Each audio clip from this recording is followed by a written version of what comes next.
إن آمنوا بمثل ما آمنتم به فقد اهتدوا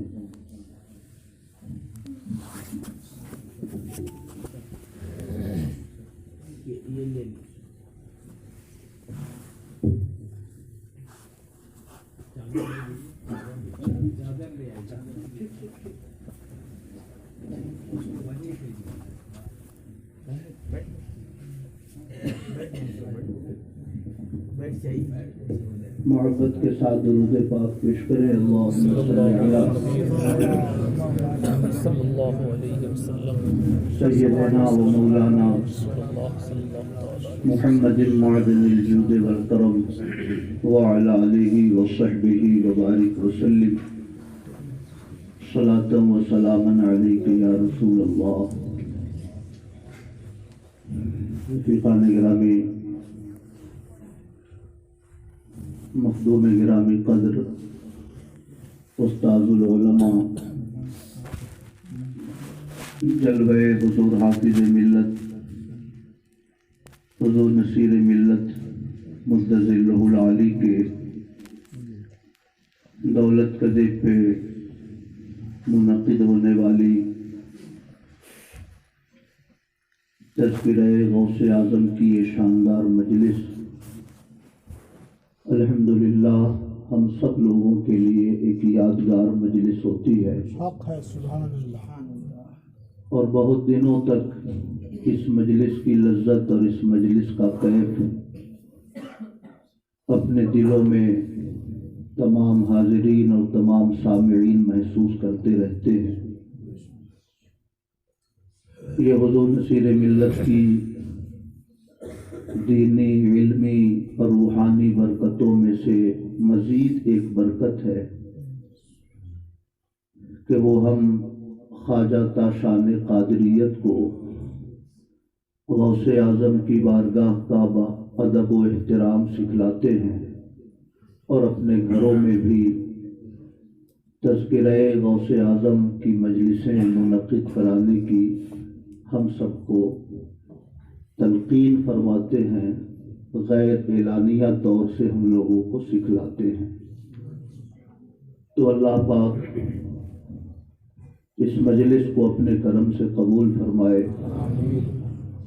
اور غوث اعظم رضی اللہ تعالی عنہ کے فیضان کرم سے ہم تمام سامعین کو، ہم تمام حاضرین کو اللہ پاک مستفیض فرمائے۔ بڑے خاص احباب تشریف لائے ہوئے ہیں، کچھ احباب تو وہ بھی ہیں جو پہلی بار یہاں تشریف لائے ہیں، اس لیے کچھ ضروری باتوں کی طرف آپ کا ذہن مبذول کراؤں گا۔ ہو سکتا ہے کہ ہمارے وہ احباب دوبارہ سال دو سال میں ہم لوگوں کو ملیں، اس لیے اسی مجلس کے بہانے کچھ باتیں میں ان بھائیوں تک پہنچانا چاہتا ہوں۔ درود شریف پڑھیں، اللہم صلی علی سیدنا و مولانا محمد معدن الجود والکرم وعلی آلہ وصحبہ وبارک وسلم صلاۃ و سلاما علیک یا رسول اللہ۔ میری گفتگو ادھوری رہے گی اگر میں غوث اعظم کی منقبت کے یہ دو تین شعر نہ پڑھوں۔ درود شریف پڑھے، اللہم صلی علی سیدنا و مولانا محمد معدن الجود والکرم وعلی آلہ وصحبہ وبارک وسلم صلاۃ و سلاما علیک یا رسول اللہ۔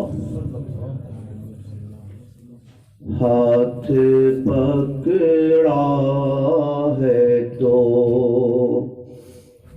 تا حشر نبھانا یا غوث، ہاتھ پکڑا ہے تو یہ غوث اعظم کی خاص توجہ ہے کہ انہوں نے اپنے منہ مبارک شریف کی دولت حضور نصیر ملت کے واسطے سے ہم سب کو عطا فرمائیے۔ ہاتھ پکڑا ہے تو تا حشر نبھانا یا غوث، اب کسی حال میں دامن نہ چھڑانا یا غوث، اب کسی حال میں تیرے جلووں سے ہے کتنے ہی شب ستارے روشن، تیرے جلووں سے ہے کتنے ہی شب ستارے روشن، کوئی ایک شمع میرے دل میں جلانا یا غوث، ہاتھ پکڑا ہے تو۔ اور یہ شعر بھی بڑا خوبصورت ہے۔ کبھی آنکھوں میں، کبھی خانہ دل میں رہنا، کبھی آنکھوں میں، کبھی خانہ دل میں رہنا، روح بن کر میری رگ رگ میں سمانا یا غوث، اب کسی حال میں دامن نہ چھڑانا یا غوث۔ اور آخری شعر، نسبت حلقہ بگوشی کا بھرم رہے جائے، نسبت حلقہ بگوشی کا بھرم رہے جائے، بہر امداد میری قبر میں آنا یا غوث، بہر امداد میری قبر میں آنا یا غوث، اب کسی حال میں کسی مجدھار سے آواز تمہیں دیتا ہے، کسی مجدھار سے آواز تمہیں دیتا ہے، اپنے مانگتا کو بلاؤں سے بچانا یا غوث،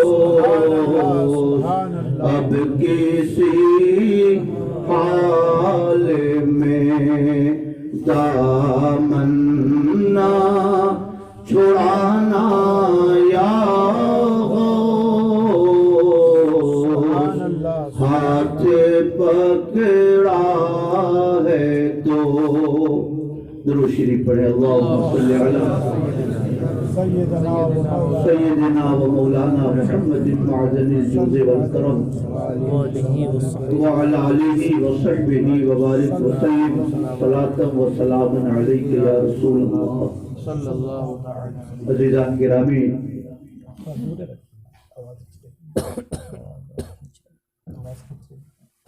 ولایت کا آغاز فنا فی الشیخ سے ہوتا ہے۔ کوئی بھی مرید اپنے مرشد اور اپنے شیخ کے تصور میں اتنا ڈوب جائے کہ چلتے پھرتے اسے شیخ کی تصویر نظر آئے، وہ اپنے کاموں کو بھی شیخ کا کام سمجھنے لگے، اس کو فنا فی الشیخ کہتے ہیں۔ یہاں سے ولایت کا دروازہ کھلتا ہے۔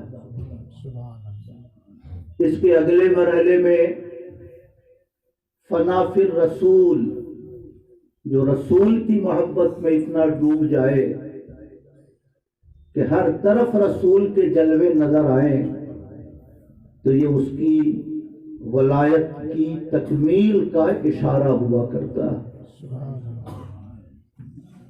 امام اہل سنت امام احمد رضا خان رضی اللہ تعالی عنہ غوث اعظم رضی اللہ تعالی عنہ کی محبت میں اتنے ڈوبے ہوئے تھے کہ اپنے ہر کام کو وہ غوث اعظم کی عطا سمجھا کرتے تھے۔ سبحان اللہ۔ حضور محدث اعظم ہند شیخ الاسلام علامہ مدنی میاں اور ہاشمی میاں کے والد محدث اعظم ہند، جن کا اصل نام سید محمد اشرفی کچھوچوی ہے، یہ اعلیٰ حضرت امام احمد رضا کی خدمت میں اپنے علوم اسلامیہ کی تکمیل کے لیے اور مشق افتاء کے لیے حاضر ہوئے۔ ایک سنی کانفرنس ہوئی تھی ناگپور میں، اس کے آپ صدر تھے۔ آپ نے اس میں جو خطبہ صدارت دیا تھا، وہ خطبہ صدارت ناگپور کے نام سے وہ چھپا ہوا، اس میں بہت قیمتی باتیں ہیں اعلیٰ حضرت امام احمد رضا کے حوالے سے، مگر جو بات میں آپ کو پہنچانا چاہتا ہوں، وہ فرماتے ہیں کہ کبھی کبھی مجھے شوخی سوجتی تھی۔ شوخی کا معنی ہم لوگ عام زبان میں شرارت کہتے ہیں، تو بزرگوں کے لیے اس لفظ کا استعمال مناسب نہیں ہے، خلاف ادب ہے۔ تو وہ فرماتے ہیں کبھی کبھی مجھے شوخی سوجتی تھی، کہیں سے کوئی فتویٰ آتا، میں اس فتوے کی تائید کے لیے فقہی عبارتیں تلاش کر لیتا، ان عبارتوں کو نوٹ کر لیتا، مگر از راہ شوخی میں اعلیٰ حضرت امام احمد رضا سے عرض کرتا، حضور اس قسم کا ایک فتویٰ آیا ہوا ہے اور اس کی تائید کے لیے فقہی جزئیات کی ضرورت ہے، تو حضور ارشاد فرمایا جائے کہ فقہی عبارتیں کس کتاب میں ملیں گی؟ تو اعلیٰ حضرت ارشاد فرماتے فلاں کتاب کی فلاں جلد کے فلاں باب کے فلاں صفحے میں، صفحے کی اس جانب دیکھیے، وہ عبارت آپ کو مل جائے گی۔ سبحان اللہ، سبحان اللہ۔ محدث اعظم فرماتے ہیں کہ میں دنگ رہ جاتا، حیرت زدہ رہ جاتا، میں عرض کرتا حضور یہ علم آپ کو کہاں سے ملا؟ تو ارشاد فرماتے یہ آپ کے بابا حضور غوث اعظم کی عطا ہے،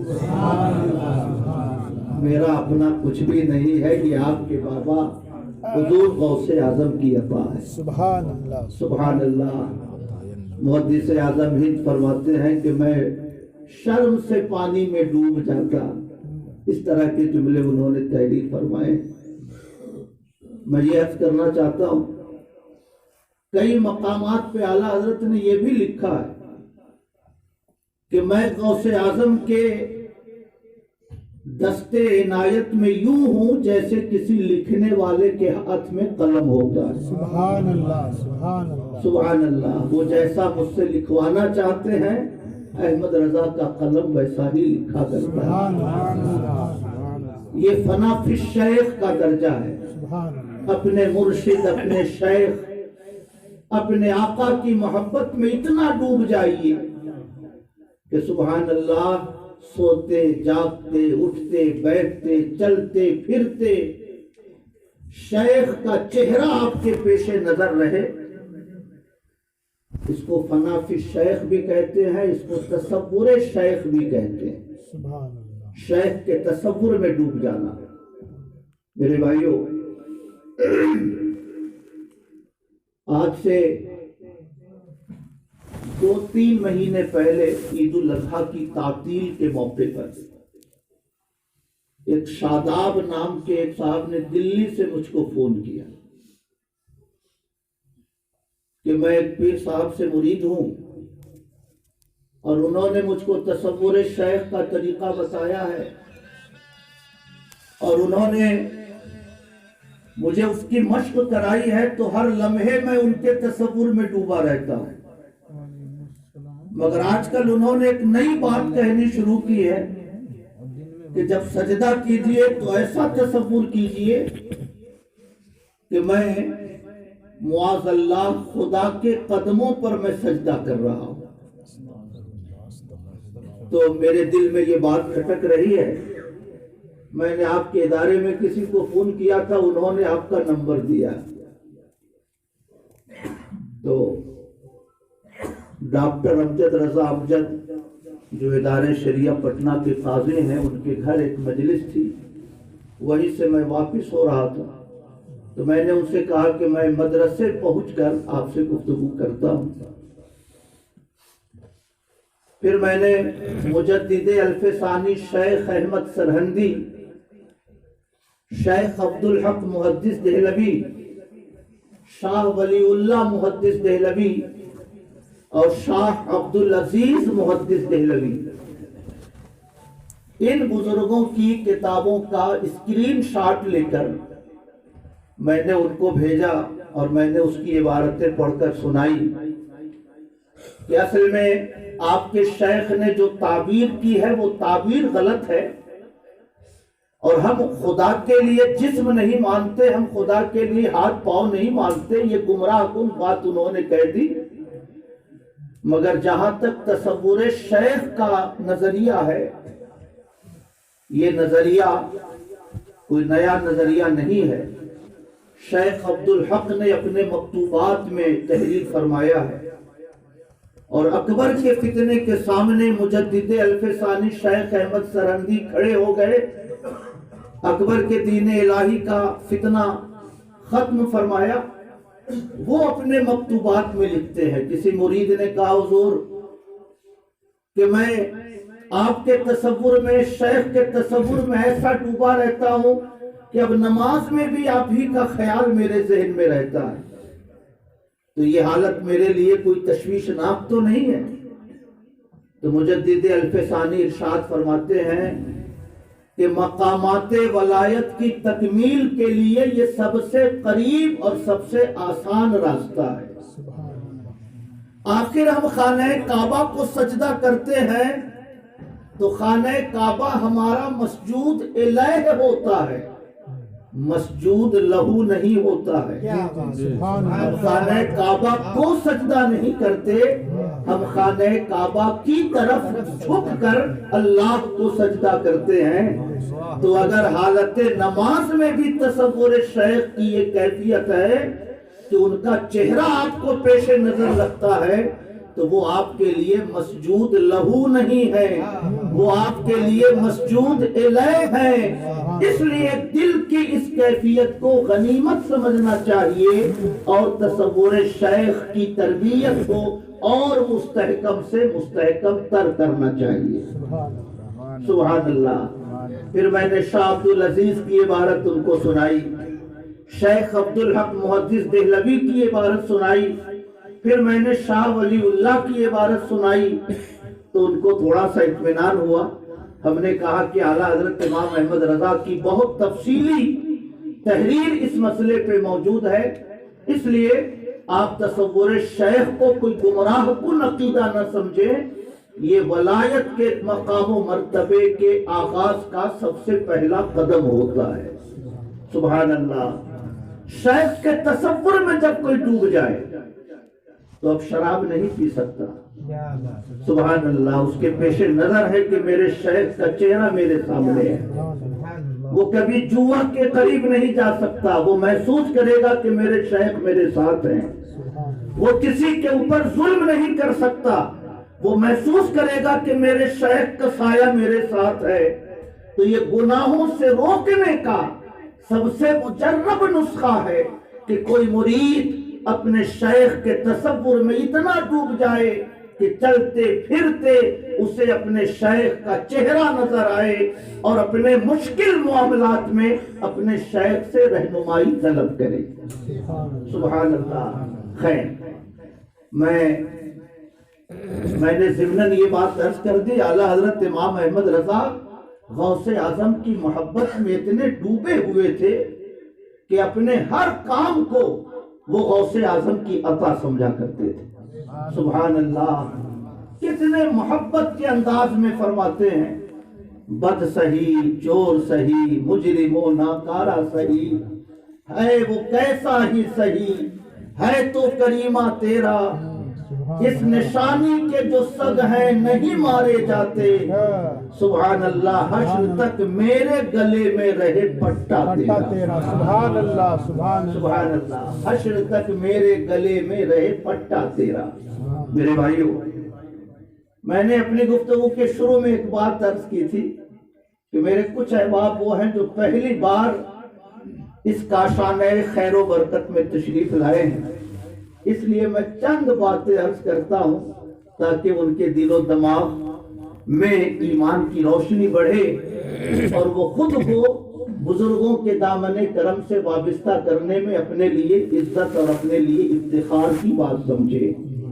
میرے بھائی، ہندوستان میں وہابیت کا بانی مولوی اسماعیل دہلوی، انہوں نے وہابیت کی بنیاد ڈالی.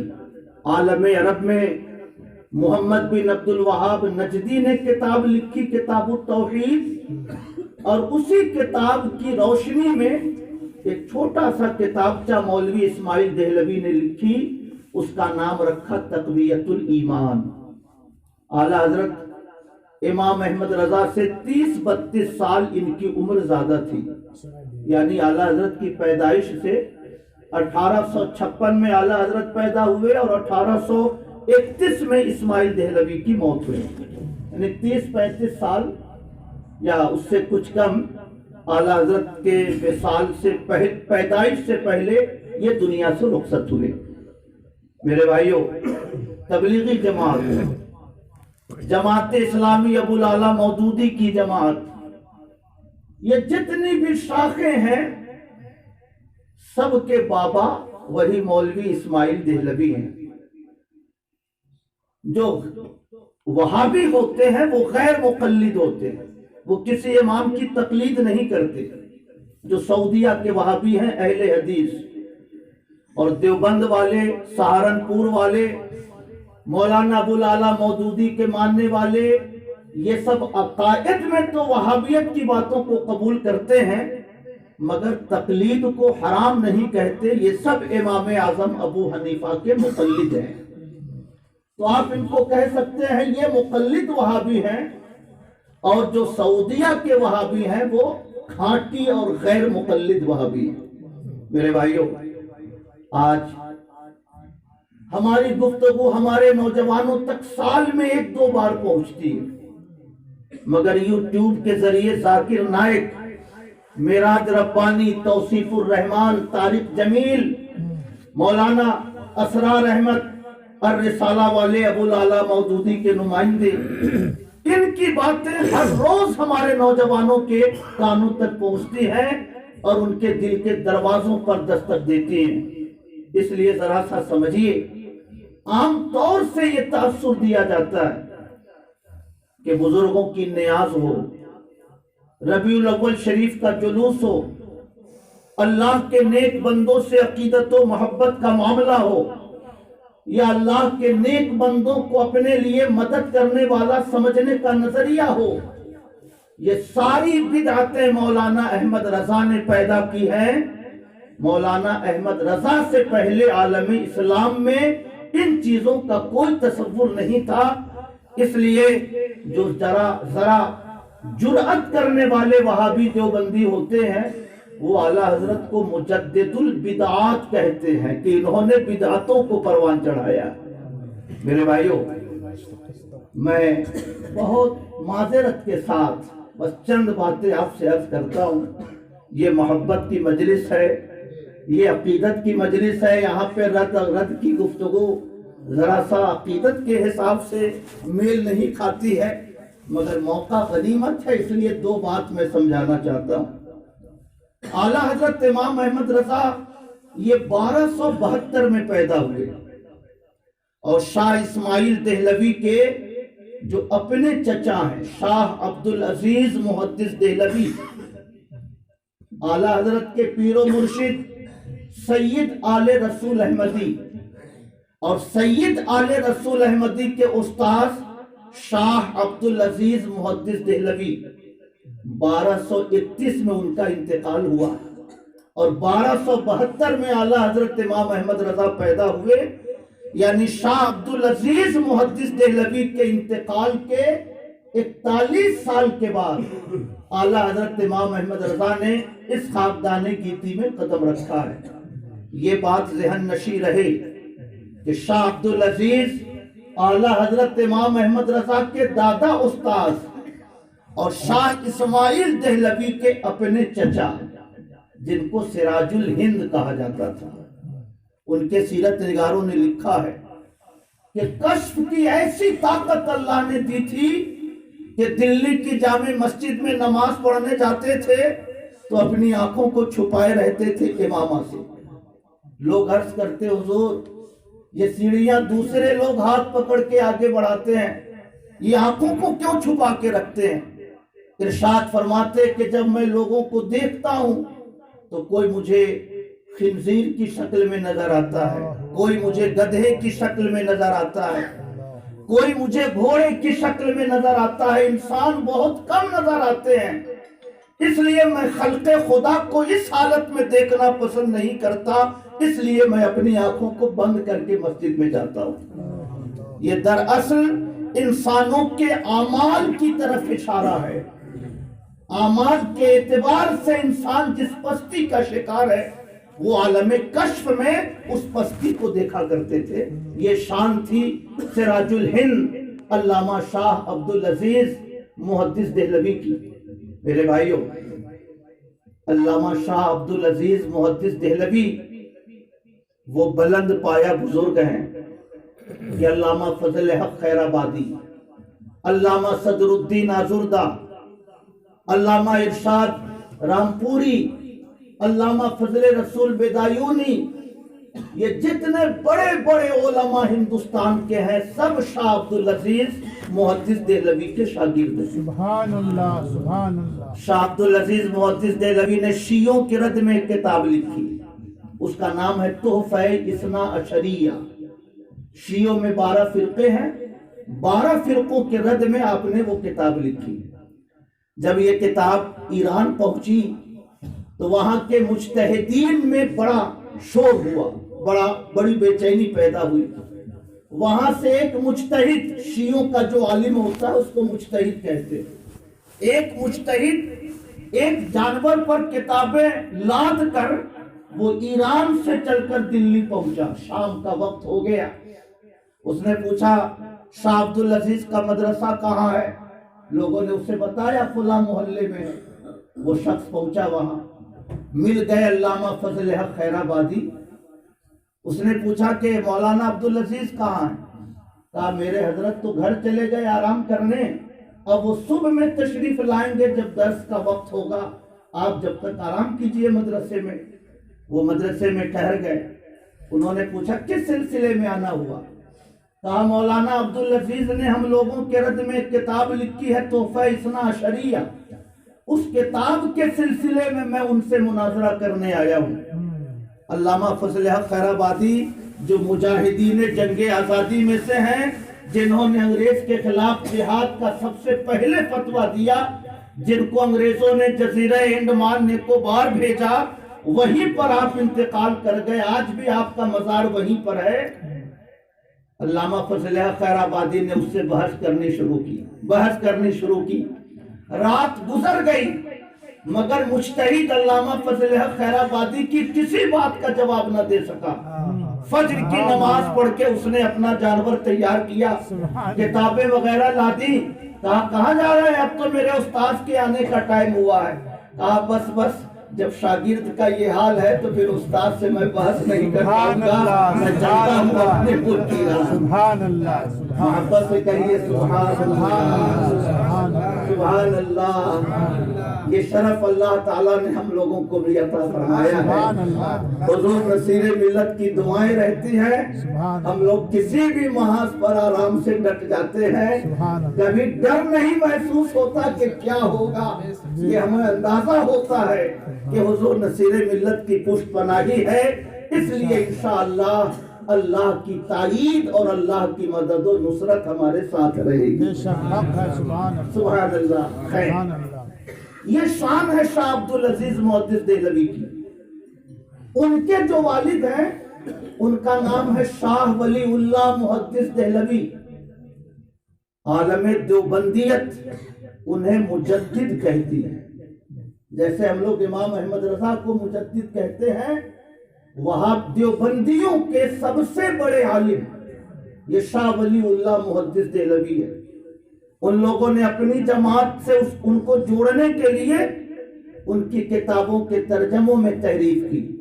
تحفۃ الموحدین نام کی کتاب چھاپ کر ان کے نام سے شائع کیا، جگہ جگہ ان کی کتابوں میں حذف و اضافہ کیا تاکہ ان کا رشتہ دیوبندیت سے جڑ جائے اور جس کو وہ بریلویت کہتے ہیں اس کی تردید ہو جائے۔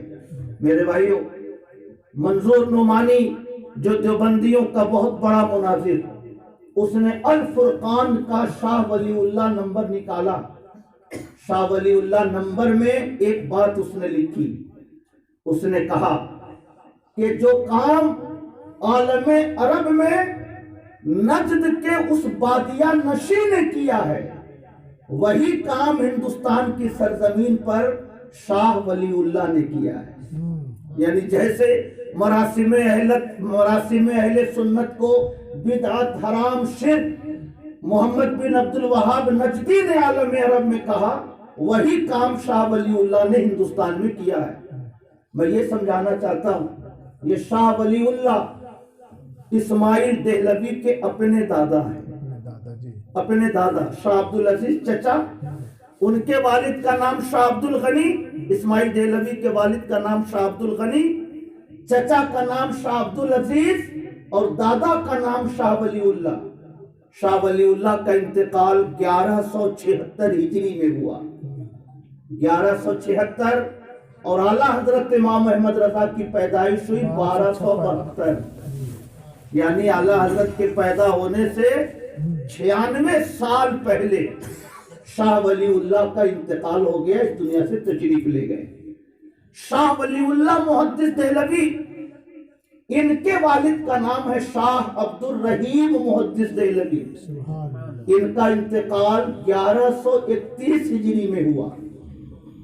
1131، 1231، 1271، 1272، یعنی 141 سال کے بعد اعلیٰ حضرت امام احمد رضا کی پیدائش ہوئی۔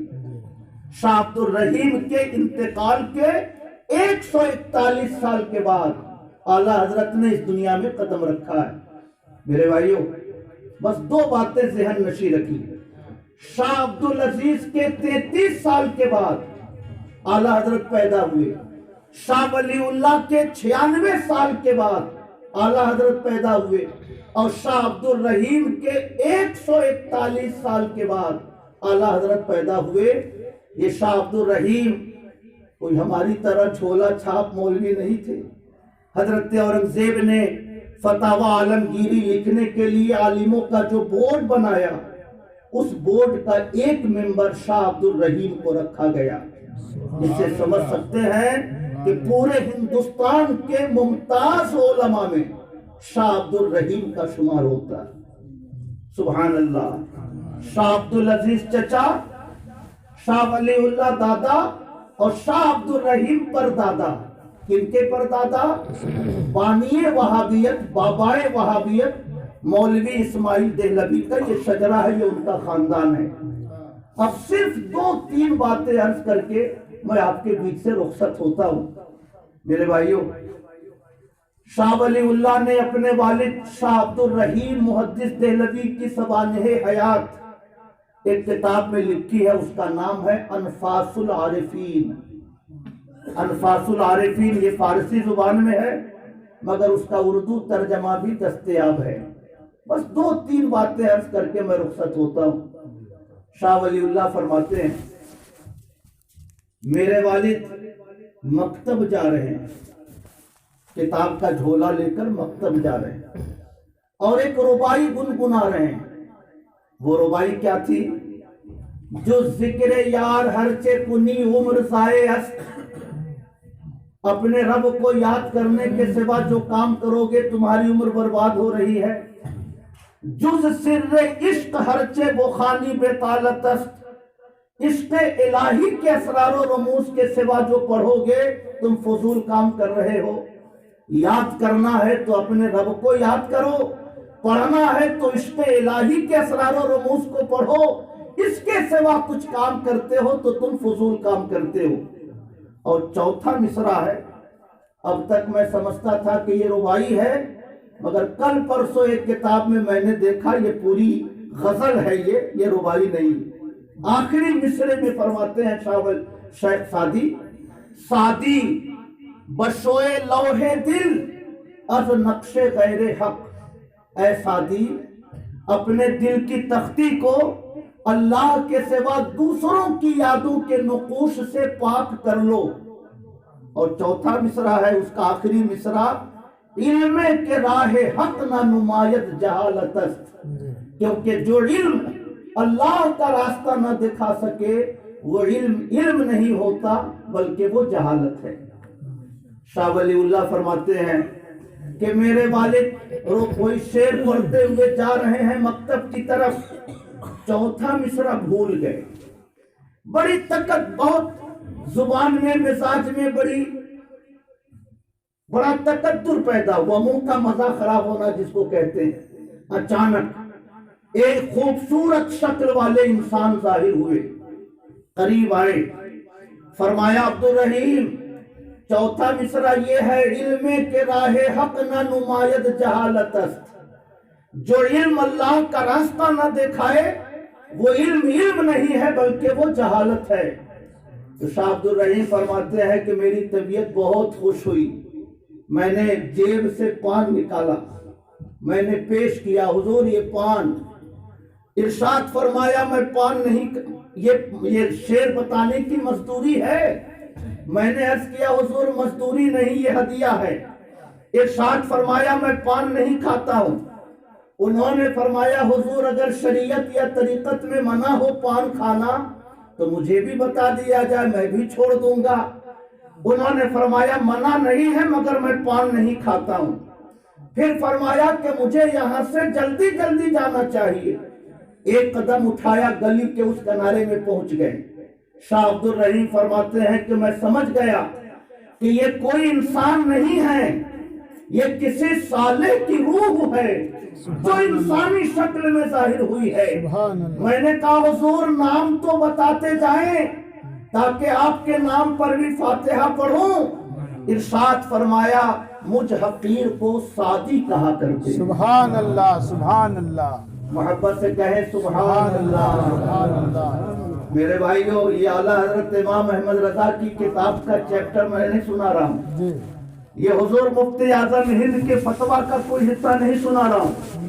ہندوستان میں وہابیت کی بنیاد جس کتاب نے ڈالی اس کتاب کے مصنف مولوی اسماعیل دہلوی کے دادا نے ان کے پردادا کے بارے میں جو بات لکھی ہے، میں وہ بات آپ کو سنا رہا ہوں۔ میرے موبائل میں اصل فارسی والی کتاب بھی ہے، اس کا ترجمہ بھی ہے، کوئی بھی بھائی دیکھنا چاہیں تو یہاں بیٹھے بیٹھے دیکھ سکتے ہیں۔ میں یہ عرض کرنا چاہتا ہوں، شیخ سعدی ایک صوفی شاعر تھے، گلستاں بوستاں حکایتوں کی شکل میں انہوں نے پڑھنے والوں کی تربیت کے لیے بہت ساری باتیں لکھی ہیں، بہت مشہور شاعر ہیں، مگر یہ صراحت کہیں نہیں ہے کہ وہ کوئی مقام قطبیت پر فائز تھے، یہ صراحت کہیں نہیں ہے کہ وہ مقام غوثیت پر فائز تھے، یہ صراحت کہیں نہیں ہے کہ وہ اپنے علاقے کے ابدال یا اوتاد تھے، مگر سبحان اللہ ان کی قبر ہے ایران میں، اور شعر پڑھنے والے شعر پڑھتے پڑھتے بھول گئے دلی یا بیدایوں میں۔ آخر ان کی روح کو ایران میں جو روح مدفون تھی، جو بزرگ مدفون تھے، انہیں یہ کیسے علم ہو گیا کہ ایک پڑھنے والا میری غزل پڑھ رہا ہے اور پڑھتے پڑھتے ایک شعر بھول گیا۔ ایران میں جو بزرگ مدفون ہیں انہیں یہ علم کیسے ہوا؟ اور اگر علم ہو بھی گیا تو وہاں سے ان کی روح مبارک یہاں کیسے آ گئی؟ سبحان اللہ۔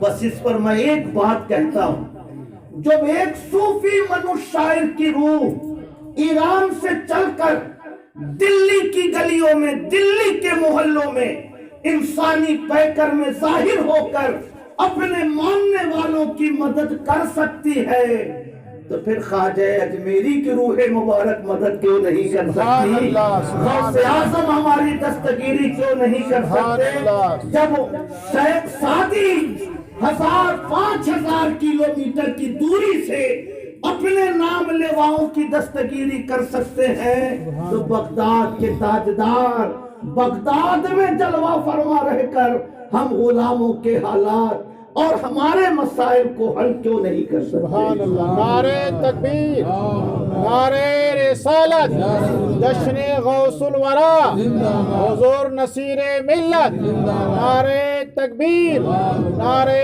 رسالت۔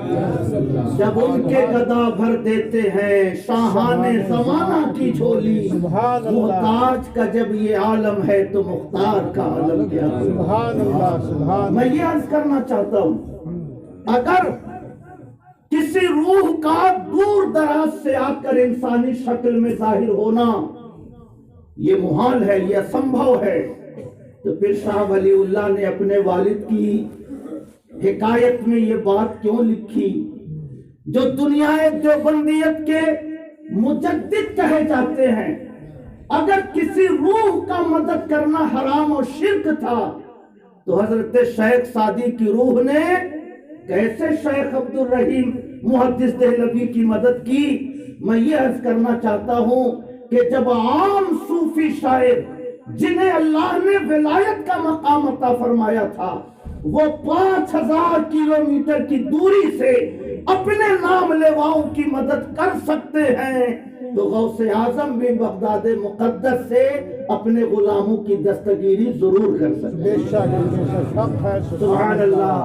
میرے بھائیوں، دوسری بات، حضرت شاہ ولی اللہ فرماتے ہیں کہ میرے والد شاہ عبد الرحیم خواجہ قطب الدین کے مزار پہ تشریف لے گئے۔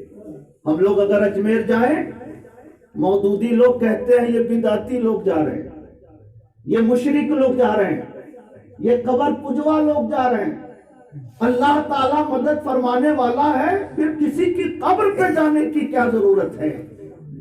امام ابن جوزی مناقب معروف کرخی میں لکھتے ہیں، قبر و معروف مجرب لإجابت الدعاء، معروف کرخی کی قبر دعاؤں کی قبولیت کے لیے بہت مجرب جگہ ہے۔ سبحان اللہ، سبحان اللہ۔ یہ غوث اعظم کے زمانے کے محدث ہیں امام ابن جوزی رحمت اللہ علیہ۔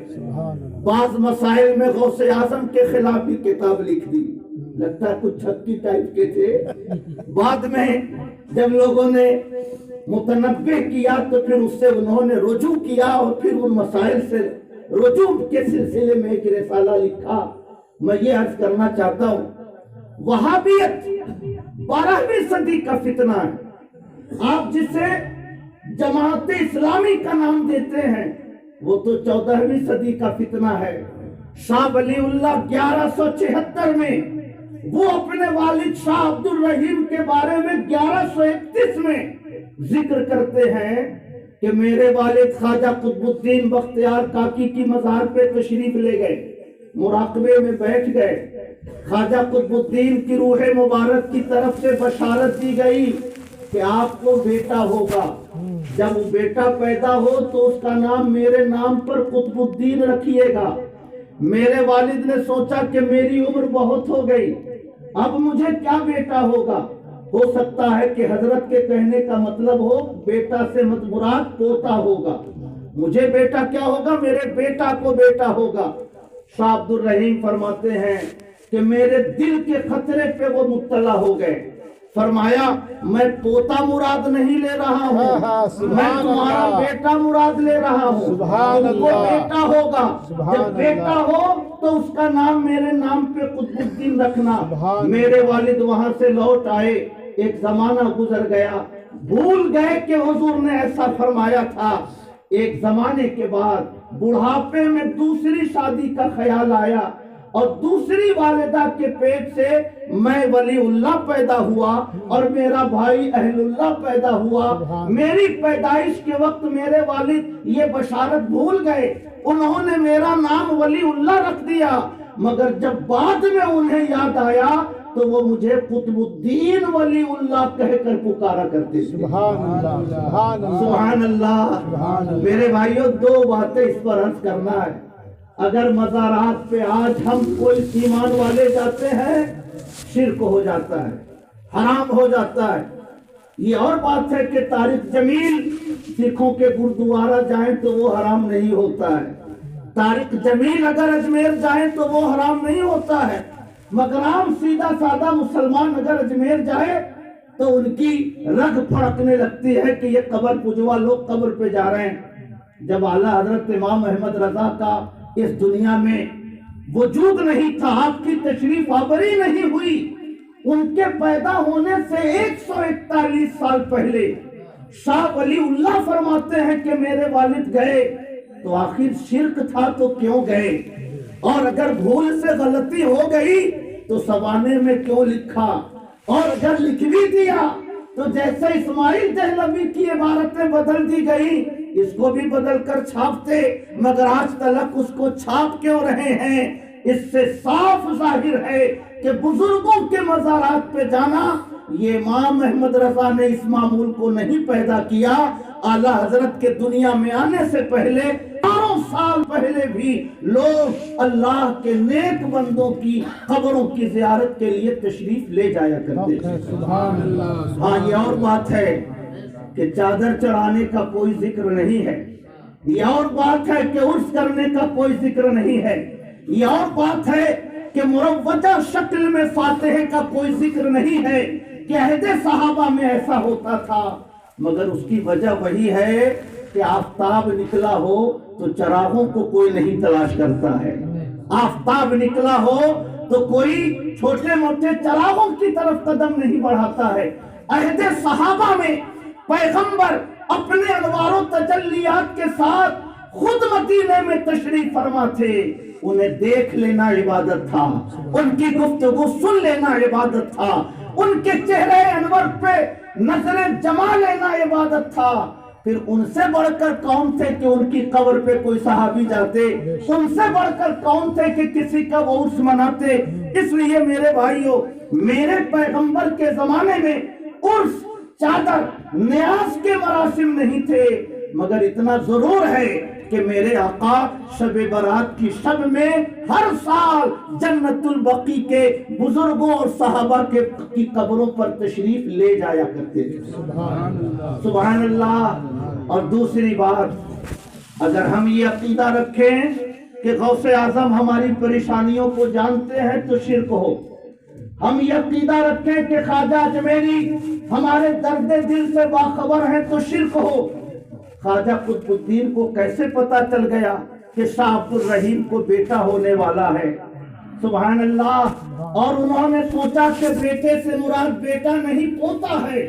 تو خواجہ قطب الدین کو پھر پتہ چل گیا کہ نہیں میں پوتا مراد نہیں لے رہا ہوں، بیٹا مراد لے رہا ہوں. دودھی کے مسلمانوں، غلامان حضور نصیر ملت اور خواجہ تاشان بارگاہ قادریت، میں آپ سے عرض کرنا چاہتا ہوں مستقبل میں کس کو بیٹا ہوگا یہ غیب کی خبر ہے، مگر اللہ تعالی جب اپنے کرم سے خواجہ قطب الدین کو یہ علم عطا فرما سکتا ہے تو خواجہ معین الدین کو کیوں نہیں عطا فرما سکتا؟ پوری دنیا ولایت کے جو شہنشاہ ہیں، غوث اعظم، انہیں مستقبل کی چیزوں کی خبر کیوں نہیں ہو سکتی؟ جب خواجہ قطب الدین جان سکتے ہیں کہ کس کے گھر میں بیٹا ہوگا تو مدینے کے تاجدار وہ ما کانا و ما یکون کی باتوں کو کیوں نہیں جان سکتے؟ جب ان کے گدا بھر دیتے ہیں شاہان زمانہ کی جھولی، محتاج کا جب یہ عالم ہے تو مختار کا عالم کیا ہوگا؟ سبحان اللہ. 2 باتیں میں نے عرض کر دی. اب تیسری بات، شاہ ولی اللہ فرماتے ہیں کہ میرے والد ہر سال 12 ربیع الاول کو حضور کی میلاد پڑھتے تھے اور حاضرین مجلس میں شیرینی تقسیم کیا کرتے تھے. ایک سال گھر میں کچھ نہیں تھا سوائے بھنے ہوئے چنوں کے اور قندے سیاہ کے، گڑ کے، اس کے علاوہ گھر میں کچھ نہیں تھا. میری امی نے وہی بھیجا باہر. میرے والد شاہ عبد الرحیم نے اسی پر میلاد پڑھی اور وہی لوگوں میں بٹوا دیا. رات میں خواب میں دیکھتے ہیں کہ میرے پیغمبر کی مجلس سجی ہے، آقا تخت پہ تشریف فرما ہے، صحابہ نیچے بیٹھے ہوئے ہیں، نیاز کی چیزیں بڑھا رہے ہیں. حضور یہ فلاں نے بھیجا ہے، حضور یہ فلاں نے بھیجا ہے. میں نے دیکھا کہ ایک صحابی نے میرے بھنے ہوئے چنے بڑھائے. میرے آقا نے مسکراتے ہوئے ایک چنا زبان مبارک پہ رکھا، باقی صحابہ میں تقسیم کرا دیا. میرے دل کو تسلی ہوئی کہ میرے آقا نے میرے چنوں کو بھی قبول فرما لیا.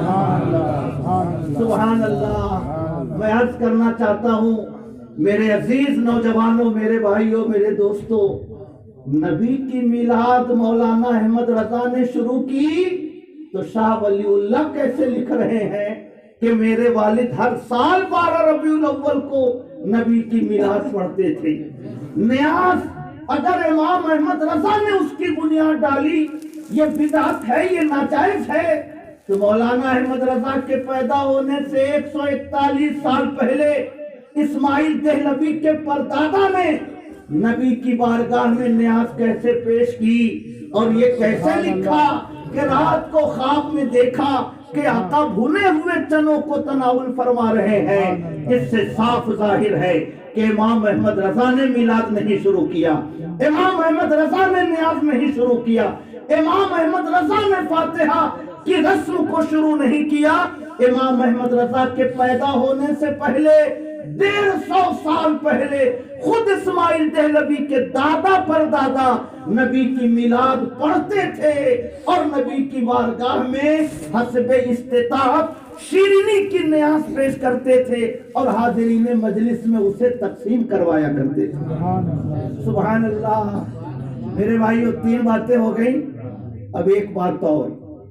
شاہ ولی اللہ فرماتے ہیں کہ ایک بار میرے والد کی طبیعت بہت ناساز ہو گئی، زندگی کی امید نہ رہی. انہیں بتایا گیا کہ حضور تشریف لا رہے ہیں.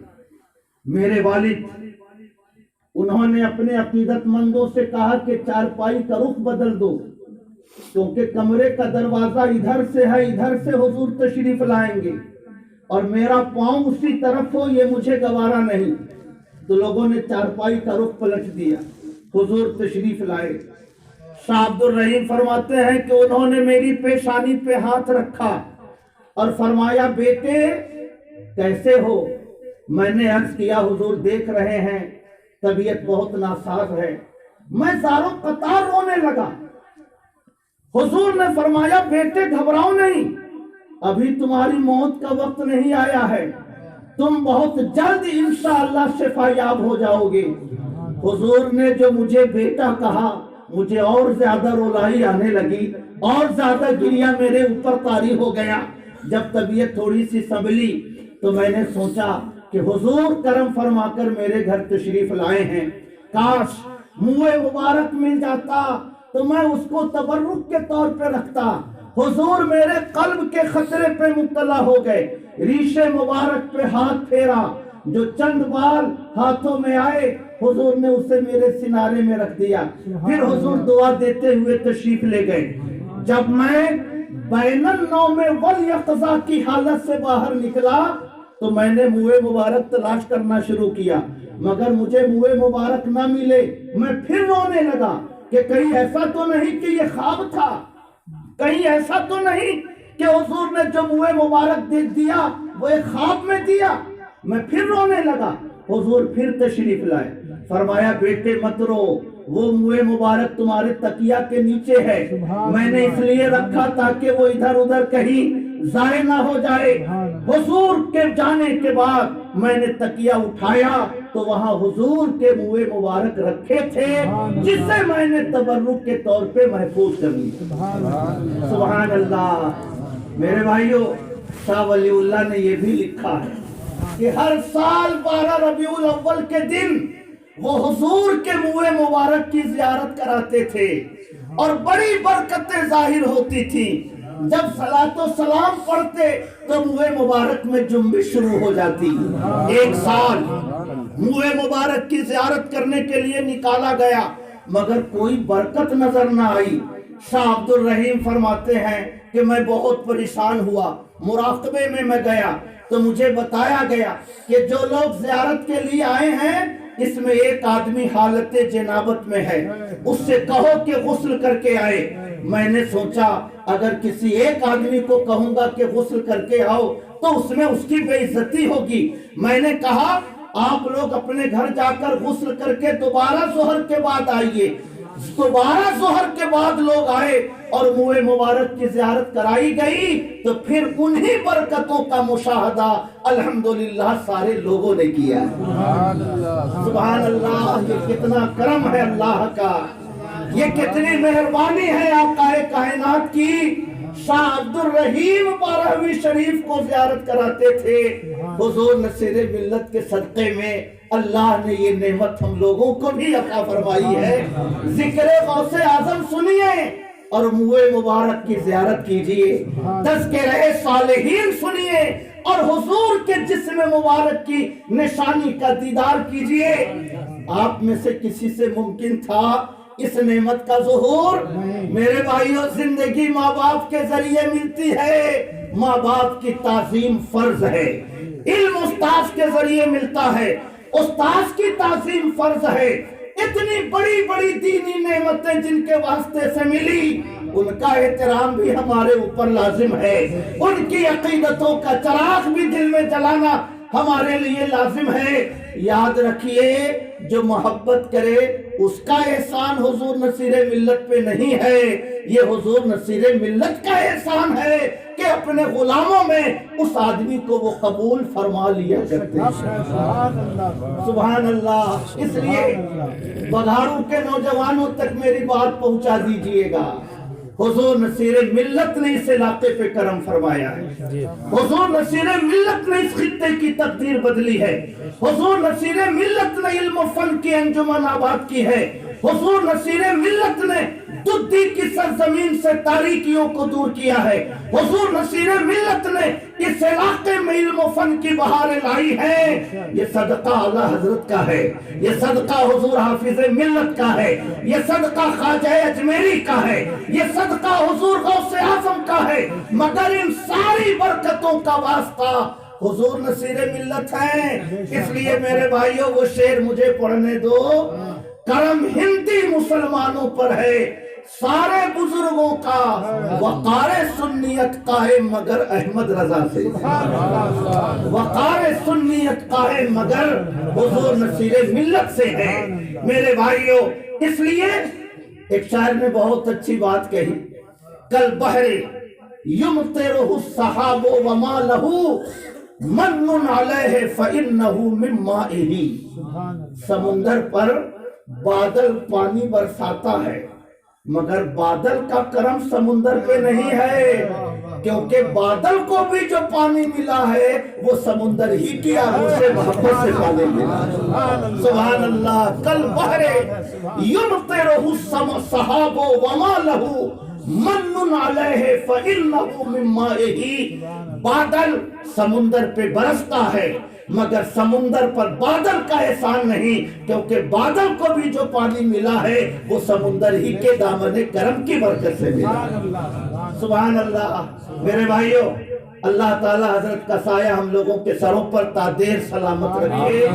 آج حضرت نہ ہوتے تو علم و فن کی انجمن کیسے سجتی، عشق کی باتیں کیسے ہوتی، بزرگوں کی عقیدتوں کا چرچا کیسے ہوتا، ہم اور آپ غوث اعظم کی غلامی کا توق اپنی گردن میں کیسے لاتے۔ کوئی وہاں پھنس گیا ہوتا، کوئی وہاں پھنس گیا ہوتا، کوئی ندویت کے چنگل میں چلا جاتا، کوئی صلح کلیت کے زہر کا شکار ہو جاتا، کوئی خانقاہ موجیبیہ کی زد میں آ جاتا، کوئی خانقاہ منگیر کی زد میں آ جاتا۔ یہ اعلیٰ حضرت کا فیضان ہے، حضور حافظ ملت کا فیضان ہے کہ حضور نصیر ملت کو اس خطے میں بھیجا، اور آج الحمدللہ علم و فن کی انجمن بھی آباد ہے اور دین و اعتقاد کا گلشن بھی سلامت ہے۔ تین باتیں میں نے عرض کر دی، اب بس ایک بات کہہ کر اپنی گفتگو ختم کرتا ہوں۔ میرے بھائیوں، حضور شاہ ولی اللہ یہ مجدد ہیں، یاد رکھیے گا، دنیا دیوبندیت انہیں مجدد کہتی ہے۔ وہ فرماتے ہیں حجت اللہ البالغہ میں کہ اللہ کے نیک بندوں کی روحیں جب ان کے جسم سے جدا ہوتی ہیں تو فرشتوں کی جماعت میں جا کر شامل ہو جاتی ہیں، اور جیسے اللہ کی جانب سے فرشتوں کو الہام ہوتا ہے ویسے ہی اللہ کی طرف سے نیک بندوں کی روحوں کو الہام ہوتا ہے، اور جیسے کائنات عالم کی تدبیر میں اللہ نے فرشتوں کو لگا رکھا ہے، اللہ کے نیک بندوں کی روحیں فرشتوں کے ساتھ شامل ہو کر کائنات عالم کے کاموں میں شریک ہو جاتی ہیں۔ سبحان اللہ، کتنی قیمتی بات ہے۔ سارا اختلاف ختم، سارا مسئلہ ختم۔ موت دینے والا اللہ مگر روح قبض کرنے کا کام حضرت اسرائیل کرتے ہیں۔ بارش برسانے والا اللہ مگر بارش برسانے کی ڈیوٹی حضرت میکائیل انجام دیتے ہیں۔ تقدیر لکھنے والا اللہ مگر تقدیر لکھنے کی ڈیوٹی فرشتوں کے حوالے۔ رزق دینے والا اللہ مگر رزق کی تقسیم کا کام فرشتوں کے حوالے۔ میں عرض کرنا چاہتا ہوں، جب اللہ کے نیک بندوں کی روحیں فرشتوں کی جماعت میں شامل ہو جاتی ہیں، اب اگر کسی نے کہا حضرت اسرائیل نے فلاں کی روح قبض کی، شرک نہیں ہے۔ کسی نے کہا حضرت میکائیل نے بارش برسائی، شرک نہیں ہے۔ کسی نے کہا حضرت اسرافیل نے سور پھونکا، شرک نہیں ہے۔ سبحان اللہ، اگر کسی عقیدت مند نے کہا خواجہ نے میری پریشانی شروع کی، یہ بھی شرک نہیں ہے۔ غوث اعظم نے میری دشواری دور کی، یہ بھی شرک نہیں ہے۔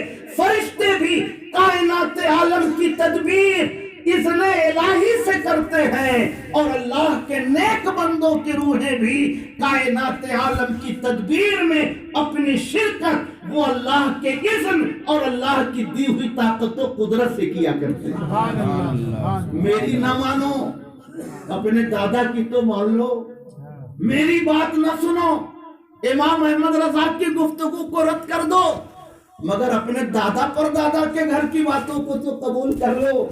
شاہ ولی اللہ فیوض الحرمین میں لکھتے ہیں، 4 مشائخ ایسے ہیں جو اپنی قبروں میں بھی ویسا ہی تصرف کرتے ہیں جیسے کہ زندہ لوگ زمین کے اوپر تصرف کیا کرتے ہیں۔ اور ان 4 بزرگوں میں ایک نام شیخ عبد القادر جیلانی کا، ایک نام شیخ معروف کرخی کا، ایک نام شیخ احمد بدوی کا، ایک نام شیخ احمد رفاعی کا، فرمایا شاہ ولی اللہ نے کہ 4 بزرگ ایسے ہیں کہ جیسے زندہ لوگ دنیا میں تصرف کرتے ہیں وہ اپنی قبروں میں رہ کے بھی ویسا ہی تصرف کیا کرتے ہیں۔ سبحان اللہ، اس سے یہ تو طے ہو گیا کہ بزرگوں پر موت سے کوئی فرق نہیں پڑتا ہے، بزرگوں کے کرامات اور ان کے تصرفات پر ان کے وصال فرما جانے سے کوئی فرق نہیں پڑتا ہے۔ غوث اعظم جیسے ظاہری زندگی میں ہاتھ بڑھا کر کشتی کھینچ لیتے تھے، آج بھی وہ ہاتھ بڑھا کر اپنے غلاموں کو تھام لیتے ہیں۔ جیسے ظاہری زندگی میں جنگل سے گزرتے ہوئے قافلے کی مدد کے لیے کھڑاؤن بھیج کر قاتل کو ٹھکانے لگا دیتے تھے، آج بھی غوث اعظم اپنے غلاموں کے مخالفین کو ٹھکانے لگا دیتے ہیں، نظر آئے کہ نہ نظر آئے، محسوس ہو کہ نہ ہو، مگر جو غلامان غوث اعظم کی مخالفت کرتا ہے وہ رسوا ہوتا ہے، وہ رسوا ہوتا ہے، وہ رسوا ہوتا ہے۔ انشاءاللہ وہ ضرور رسوا ہوگا جو غلامان غوث اعظم کی شان اور ان کی عزت پر حرف نمائی اور انگشت نمائی کی کوشش کرے گا۔ محبت سے کہیے سبحان اللہ۔ میرے بھائیو، چلتے چلتے بس ایک بات عرض کرنا چاہتا ہوں، امام احمد رضا اگر انہوں نے میلاد شروع کیا ہوتا، فاتحہ کی رسم امام احمد رضا نے شروع کی ہوتی، بزرگوں کی نیاز امام احمد رضا نے شروع کی ہوتی، تو آپ تھوڑی دیر کے لیے کہہ سکتے تھے کہ انہوں نے اس کی بنیاد ڈالی، مگر جب امام احمد رضا دنیا میں آئے نہیں، ان سے 33 سال پہلے شاہ عبدالعزیز، 96 سال پہلے شاہ ولی اللہ، 141 سال پہلے شاہ عبدالرحیم نبی کی میلاد پڑھ رہے ہیں، نبی کی نیاز پیش کر رہے ہیں، غوث اعظم کو قبر میں تصرف کرنے والا کہہ رہے ہیں۔ یہ اعلیٰ حضرت کا کرم ہے کہ جو معمولات شاہ عبدالرحیم کے تھے، جو معمولات شیخ عبدالحق کے تھے، جو معمولات شاہ ولی اللہ کے تھے، انہوں نے پوری دیانتداری کے ساتھ وہی معمولات ہم اہل سنت و جماعت تک پہنچایا ہے، اور ہمیں بھی یہی پیغام دیا ہے، تیرے غلاموں کا نقش قدم ہے راہ نجات، تیرے غلاموں کا نقش قدم ہے راہ نجات، وہ کیا بھٹک سکے جو یہ سراغ لے کے چلے۔ سبحان اللہ، سبحان اللہ۔ شاہ ولی اللہ کے خلیفہ ہیں مولانا عاشق پھلتی، دلی کے آس پاس میں کوئی گاؤں ہے پھلت، وہیں کے وہ رہنے والے تھے، شاہ ولی اللہ کے خلیفہ اور شاہ ولی اللہ کے ماموں اور شاہ ولی اللہ کے سالے۔ وہ لکھتے ہیں شاہ ولی اللہ کی جیونی میں، اس کتاب کا نام ہے القول الجلی فی آثار الولی، اس میں لکھتے ہیں، آپ سب لوگ دعا کیجئے ہمارے مولانا شمیم صاحب کو اللہ تعالیٰ سکون عطا فرمائے۔ کتاب کی ترتیب کا کام بہت تیزی کے ساتھ ہو رہا تھا، ان کے صاحبزادے کا انتقال ہو گیا، جس سے سارا کام 4 مہینے سے رکا ہوا ہے۔ دعا کیجئے کہ اللہ پاک ان کے صاحبزادے کی مغفرت فرمائے، اللہ پاک ان کے دل کو سکون اور صبر عطا فرمائے، تاکہ مارچ کے جلسے سے پہلے وہ کتاب طباعت کے مرحلے سے گزر جائے۔ شاہ ولی اللہ کے بارے میں شاہ مولانا عاشق لکھتے ہیں کہ شاہ ولی اللہ نے فرمایا کہ ایک بار دلی میں وبا پھیل گئی، بہت سارے لوگوں کی موت ہو گئی۔ ایک بڑھیا آئی، اس نے کہا حضور میرے لیے دعا کر دیجئے کہ اللہ پاک میرے بیٹے پوتے کو سلامت رکھے۔